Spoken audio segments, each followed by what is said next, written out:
So, magandang araw sa inyong lahat mga bro. Una sa lahat, nagpapasalamat tayo sa Diyos sa panibagong pagkakataon na pinagkaloob sa atin para makagawa po tayo ng mga panibagong kalaman, mga tutorial patungkol dito sa ating mga motor. So, meron pala tayong mga brong ayusin ngayon na isang Raider 150 na FI.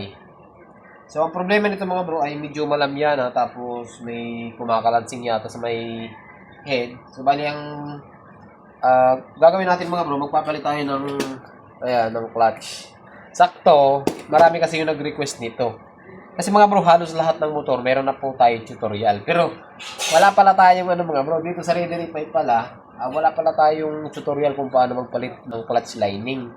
Akala ko meron na. Raider carb pala yung marami kasi, mga bro halos pare-parehas lang din naman kasi ang proseso ng pagpapalit ng mga lining. So, meron nag-request sa akin kung pwede daw gumawa tayo ng tutorial step by step. Kaya, ngayong araw mga bro, so gagawa po tayo ng tutorial kung paano magpalit ng clutch lining sa Suzuki Raider 150i. So bago natin umpisan yung ating video, kung mga bago pa lang po dito sa ating channel, huwag niyong kalimutan mag-subscribe para po lagi kayong updated pag meron po tayong mga panibagong videos na mga i-upload. Tara!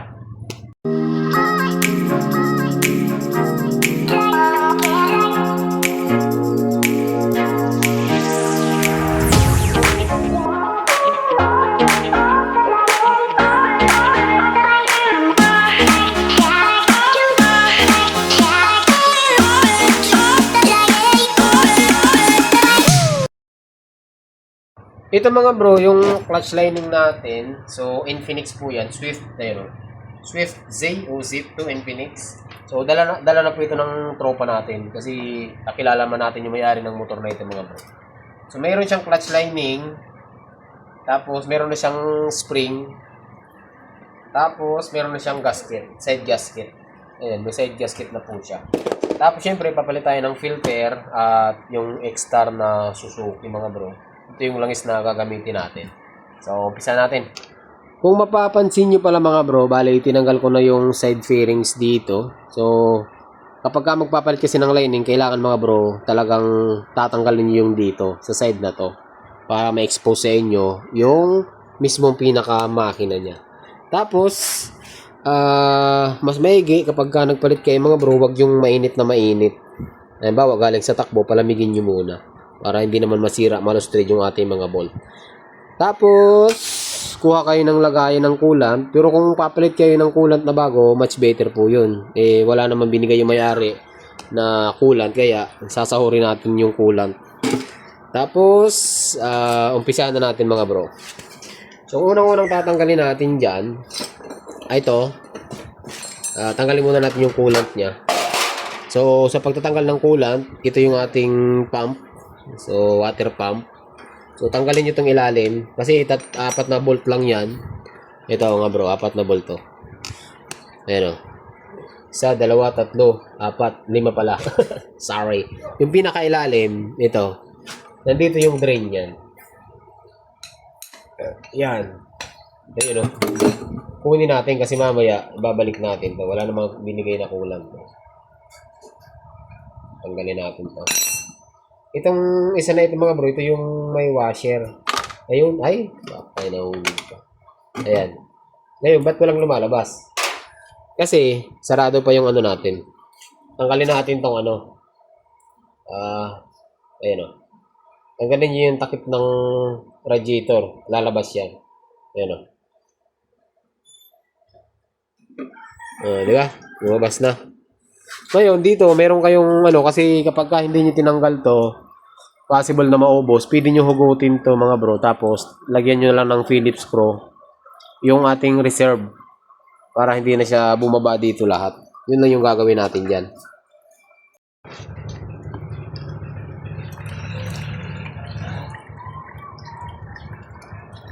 Agoy. Pero kung may budget kayo mga bros, mas maganda na palitan nyo na rin to. Yun, dami naman, di ba? Yan, kunin natin lahat yan. Kasi mga bro, ito, tatanggalin natin yung footrest, pati yung itong preno natin, tatanggalin natin yan. At itong clutch side natin, tatanggalin din po natin. Kapag wala na laman itong mga bro water pump, hindi natin tanggalin yan. Yan, gamit lang kayo dito mga bro ng 8mm. Ayan o. Mahaba. Talagang First time niya rin makakalas to. Makikita nyo naman yan mga bro eh. Mayroong o-ring dito. Ito yung nasisira dito sa ano. Ito yung nasisira dito. Check natin. Uy. So kung mapapansin nyo, mayroong kaunting lamat dito. Ayan o. Makita nyo? Ayan, yung lamat na yan. Ibig sabihin, yung rotor pump na yan, sumasaya dito ng bahagya lang naman. Yung iba kasi nakakayod dyan eh. So pwede pa to. Tapos wala naman tama yung ano natin, yung o-ring. So ibabalik lang natin to. Okay? So kapag ka natanggal na yan mga bro, ito yung hose na to, tatanggalin nyo rin po ito. Ayan, kasi iangat natin yung buong crankcase nya. Iangat nyo lang to. Ayan. Oops. Ayan. So sungkitin nyo lang to ng flat screw. Medyo matigas lang, pero kaya naman. Okay. Tanggal na. Tapos yung kabila, bali dalawa po ito. Dito yung isa. Yung maliit. Ayan.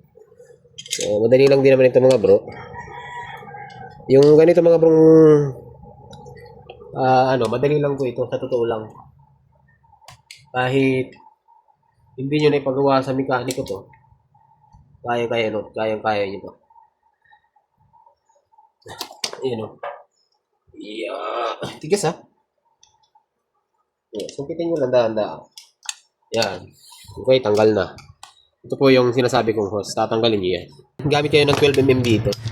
Tanggalin natin. Yun o. Ayan. Talas na. So ito kahit hindi na natin tanggalin, pwede rin naman. Pero nasa inyo na yan kung gusto nyo tanggalin. Pero kahit naman nandito to, kaya naman makalas po yan. Tapos, yung kicker, tanggalin din natin. Ayan.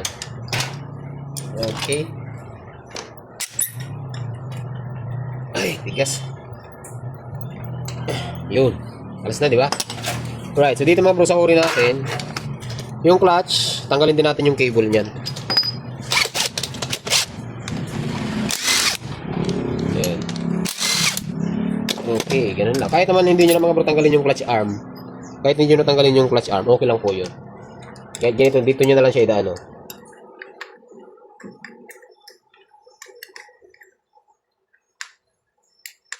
Ayun, di ba?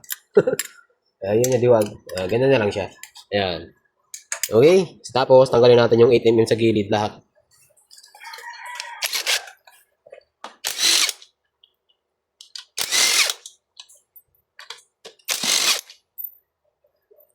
Ay.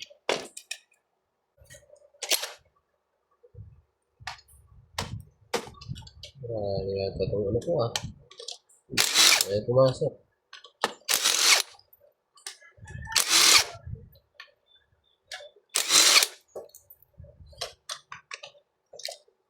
Meron ako natanggap to sa Amazon. Saan? Saan? Ano ba yun? Ang dahil bala. Ito? Ito naman. Tingnan ko. Natin ko. Dala ng bayo ko nung umuwi ate ko.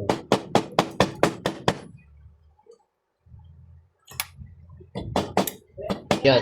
So kapag kakalasin nyo na to mga bro, ano lang, mas maigi ganito. Sabi ko sa inyo, mas maigi sana kung wala ito. Pero kahit naman nandyan yung mga bro, matatanggal natin yan. Atras nyo lang to. Okay, atras nyo. Lalaro-laruin nyo lang to mga bro. Angat nyo muna dito. Tapos. Yan. Yan. Okay, ganun lang dapat. Mas maigi kung meron kayong katulong. Pero naman kahit wala. Ito kasi mo nakakahalang dyan yung kicker eh. Sa atin ano, pantamad to, pantamad. Yun. Yun. Ayan, tanggal na oh. Kita nyo, nabuo naman natin yung ano, malinis pa naman itong mga bro yung makina niya. Nabuo naman natin yung gasket. So kahit hindi na tayo magpalit ng gasket, stock pa rin yung gagamitin natin. Okay. Tapos, mga bro, ito yung loob ng Raider 150 ay tapos ito yung clutch lining. Ito pala yung sinasabi ko sa inyo. Ito hindi pa nagagawa, ngayon pa lang ito makakalas. Ito, tingnan nyo yung pattern ng clutch lining niya, di ba? So, marami kasi nagsabi na kahit saan daw nakalagay yan, okay lang daw. Pero gagana naman yun. Pero, kung usapang stock kasi mga bro, ito may guide talaga yan. Kita nyo ba yan? Ayan o. May guide, di ba? So, tandaan nyo na lang yan talaga. Okay, so sa pagpapalit ng lining mga bro, ito lang, tatanggalin natin tong ano. Tanggalin natin tong 5 na clutch spring. Tanggalin natin yan. So, ang size nito mga bro ay 10 mm lang. Ay 8. Yan, tanggal. Tanggal. Ganda oh. Malinis din, maalaga rin sa langis yung may-ari nito. Lagi niya binubuksan yan. Halata naman yung mga bro eh. Lagi niya binubuksan yan. Kailan itong clutch? Di ka niya. Lagi niya nililinis. Ito loob. Kasi hindi, yun na. Ito lang. Alburodot niya, lagi binubuksan niya. Maganda yan, ganyan. Yan mga bro, kapag nakalas nyo na yun, ito, matatanggal nyo na to. Ayan. So, ito yung ating clutch wheel. Ito yung kumakapit dun sa may gear natin. Ayan. So, natatanggal yan. Okay! Ayan o, natatanggal yan. Kwenta lang. Diba? Natatanggal yung clutch release bearing natin. Okay? So, malinis naman siya kahit wag na natin linisan to. Malinis naman sa motor yung may-ari. Tapos, ito yung lining natin mga bro. Uy, natanggal oh. Ito yung lining, ito yung plate natin. Yung lining yung papalitan natin dito. Okay? Tapos mga bro, pwede nyo ibabad yung langis nyo kapag marami kasi nagtanong, pwede na ba hindi ibabad? Pwede naman mga bro. Actually, hindi pa siya sunog na sunog oh. Hindi rin magaling maggamit yung may-ari nito mga bro. Magaling siya gumamit. Ayan oh. Kasi 55 odometer na siya. Pero yung lining niya mukhang maganda pa, hindi pa siya ganun kaano. Bagaman ubos, may tama na rin. Pero hindi siya totally kagaya ng iba na 30 odometer pa lang kawawa na motor, kawawa na lining. So malimit mangyari kasi ito mga bro kapag yung kahit traffic nakapisil kayo sa clutch, iwasan nyo yung ganun. Kapag sa stoplight, pagka matagal pa, mas maigi, i-neutral nyo na lang para hindi naman na-stress yung motor, no? Okay. So ito, kahit hindi na natin tanggalin kasi wala naman tayo dyan na gagalawin sa loob. So maganda pa naman. So palitan na lang natin siya ng clutch lining at ito yung gagamitin natin. Uy, ganda oh. Ewan ko lang kung mga bro kung ano, hindi pa naman ako nakapagkabit ng ganito. Ito kasi ay dala na ng may-ari. Dala na ng customer natin. So pwede nyo ito mga bro ibabad sa langis. Babad nyo muna sa langis. Para pagkabit nyo ay maganda talaga siya. Tapos papalitin tayo ng clutch spring. Ayan. Ito yung clutch spring na gagamitin natin. Ito yung mga stock niya. Tingnan natin kung anong kaibahan. Ito yung Infinix, ito yung stock. Ayan o. Medyo mahahaba siya ng kaunti. Tapos yung pag-turn niya, mga bro, ayan o, kita nyo. Yung stock, madidikit-dikit. Yung yung Infinix racing clutch spring, makakapal. So, ang tendency nito mga bro, titigas yung clutch nyo dito. Pero gaganda ang gaganda ang arangkada nito. Okay? So, sa pagkakabit mga bro ng lining, mauuna muna to. Mauuna yung clutch lining natin. Hindi plate. Yeah, malinis naman to eh. Wag na natin linisan. Malinis naman sa... kita nyo naman yung loob ng makina. Malinis, di ba? Ganyan dapat. Tapos dito, marami nagkakabaliktad dito. Kapain nyo, mayroong part dyan na smooth. Mayroong part naman na matalim or sharp or matalim nga. Yung matalim, nasa labas yun. Parang ganito. Okay lang din naman ito mga bro magkabali-baliktad, no? Okay lang magkabali-baliktad yung ano na yan, yung plate. Ibig kong sabihin, okay lang sila mag-shuffle-shuffle, pero yung matalim lagi nasa labas. Tapos, ito yung lining. Yung lining, okay lang naman magkabaliktad. Wala namang problema kung baliktad yung lining. Ayan. Yung, ganun lang mga bro. Napakadali lang gawin to. Kailangan lang, mayroon kayong tools. Ayan, kabit. Okay. Tapos, lining ulit. Ay, clutch plate. Yung clutch plate mga bro, yan yung connected sa input shaft natin. Yung housing naman, yan yung connected dito sa clutch housing sa primary gear natin. Yan yung connected ng crankshaft. So bala yung trabaho ng lining is siya yung nagtatransfer ng power from connecting rod papunta sa transmission. Kaya napakahalaga nito. Yung clutch lining. Ayan. Dapat hindi siya slide para maramdaman nyo yung power ng motor. Kasi minsan, nangyayari dyan, puro na lang RPM. Maganda yung RPM, maganda yung makina, pero bakit walang takbo? Dahil yung lining nyo ay ubos na. Yan, ganyan po yan mga bro. Diba? Pagkatapos nyan, kabit na natin to. Ito. Ayan. Lalagay nyo lang dyan dito yan mga bro. Kailangan, pagka ganito, mali yan. Kailangan nakabao. Kailangan baon siya. Ayan, mali yan. Ayun, ganun dapat siya. Oh. Makikita nyo, lumalapat yung gilid. Hindi yan nakaangat. Dapat ganito. Ayan, ganyan dapat. Angat, hindi siya nakaangat. Okay? So, pagkatapos nyan,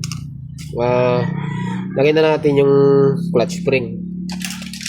At, ito po yung gagamitin natin. Racing clutch spring. Yan, no? Titigas ang clutch ito, pero sarap gamitin ito. Parang kabayo to, mga bro. Yun ang advantage ng clutch spring. Huwag naman yung sobrang tigas kasi ang tendency naman nakakangalay sa kamay at nakakaputol ng clutch cable. Ayan, lagay lang natin muna lahat. Nahulog pa nga. Alala. Ay, yata magpalagay ah.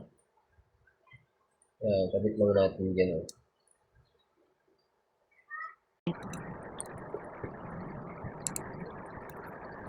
Just go ahead. No one.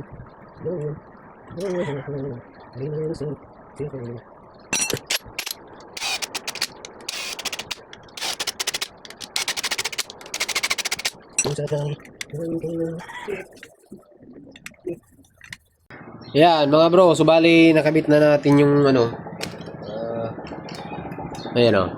So sa pagbabalik nito, diba nakaganito yan mga bro, hindi nyo may ilalagay yan.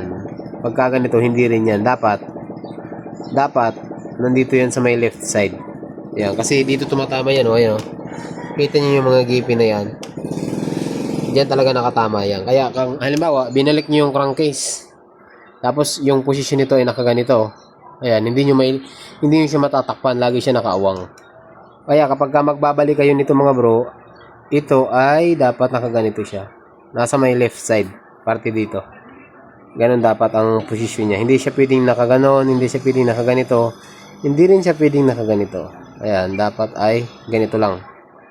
Sa may left side.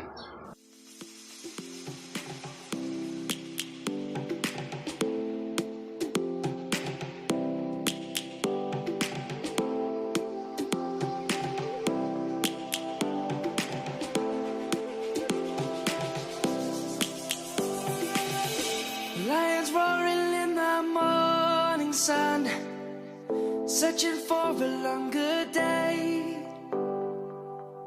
People feeling like the light has just come. We must never stop the way.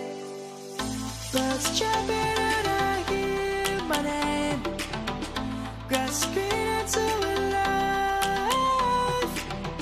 Life is happy but it's so insane.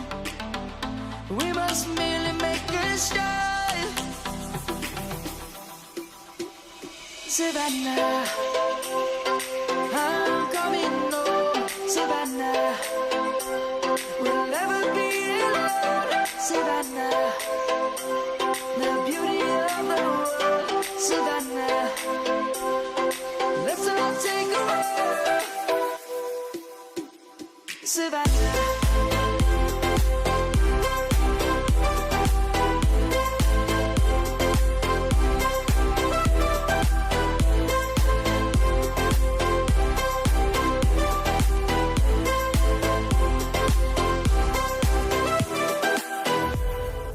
Lion's gonna come. The birds have just begun. We will always take a stand for the people, for the land. Let's go back to when we were young. For the animals we stand. Let's go back to when trees were swung. Kids across the land.